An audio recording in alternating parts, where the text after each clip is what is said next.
You're watching World TV. Kindly subscribe to our YouTube channel for more videos. Click on the subscribe button and the bell beside it. These will notify you once we drop a new video. Thank you.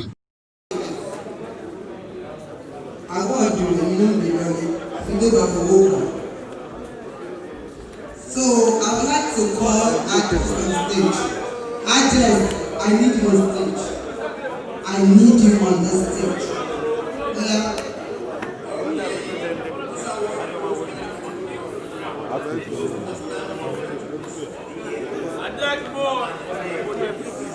Honorable Lee Rafin. Honorable.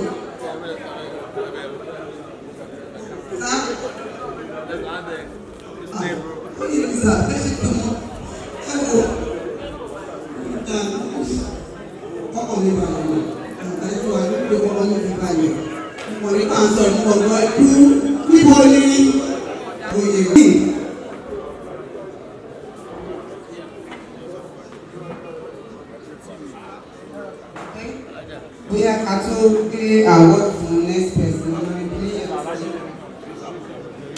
Okay, next on our list.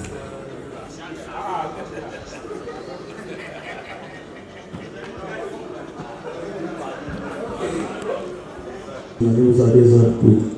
On behalf of the organizer of this award, I present this to you for your work you've done so far and I appreciate you. Thank you, sir.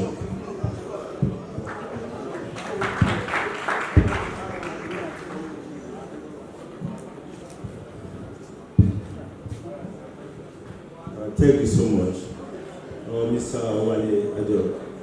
Thank you so much for this award. So much appreciate the honor, and God will continue to bless you. Next year will be better than this. Thank you so much. And on behalf of my friend and AFLON, Africa Association of Nigerian Faith Fathers, we say a big thank you to everybody. Thank you. I love you. Thank you. Happy.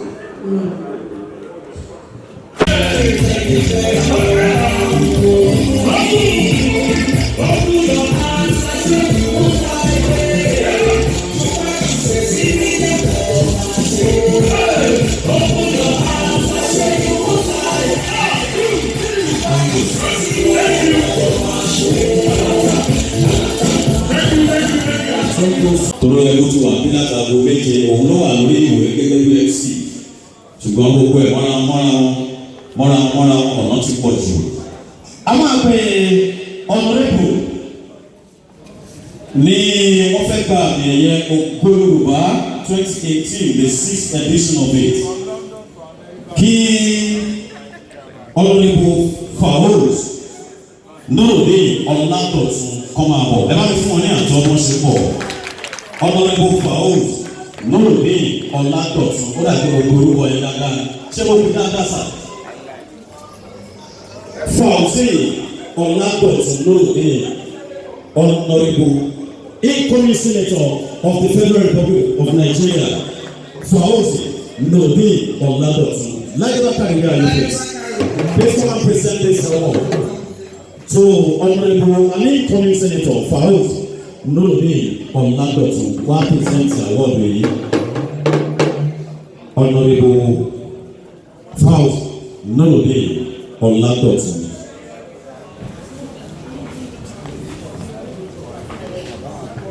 Kí èèyàn wa Láìdé Bákàrè kó present award yìí fún the incoming senator Honorable Faouz Nurudeen Ọládọ̀tun. Over to you. Well, good evening, everyone. Congratulations, sir. On behalf of the organizer of this gracious award, Oya Award, I present this award to you. Congratulations one more time. God bless you. Keep doing what you're doing, sir. Please dance us together for the honorable himself.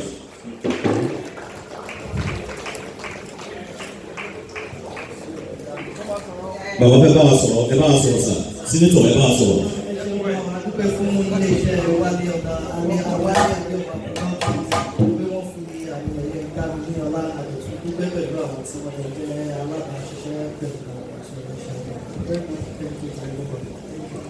Ẹ bá mi fún bàbá Honourable Fayozi Nurudeen Oladotun, the incoming senator.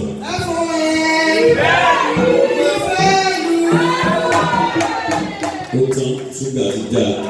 Ẹ bá fún ọ ní àtẹ́wọ́ dáadáa. Ẹ bá fún ọ ní àtẹ́wọ́. Bí láyé bá bàrẹ̀ kó láì sí ìjókòó. Láì tí ìjókòó, láyé bá bàrẹ̀ láì tí ìjókòó. Wàá máa pèsèntì àwọn ọ̀dọ́ yìí náà.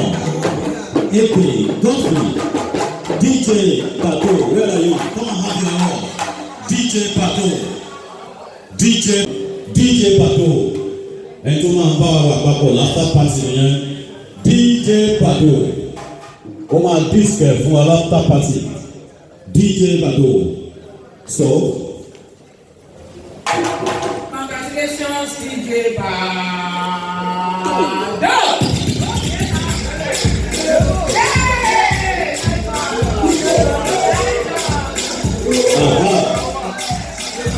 DJ Pato.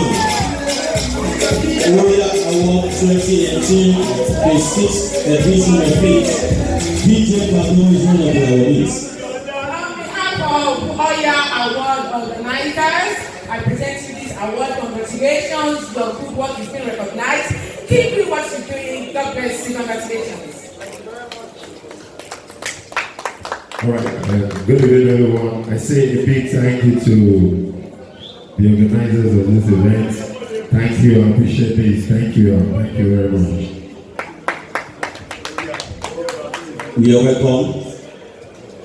Thank you so much. AP Godfrey, DJ, the comedian, okay? So let's have the artist to break the presentation. We're having Jiroy, please wherever you are, come forward. Jiroy. Jiron. Thanks for watching. Please don't forget to click the subscribe button. Kindly comment and share. Thanks.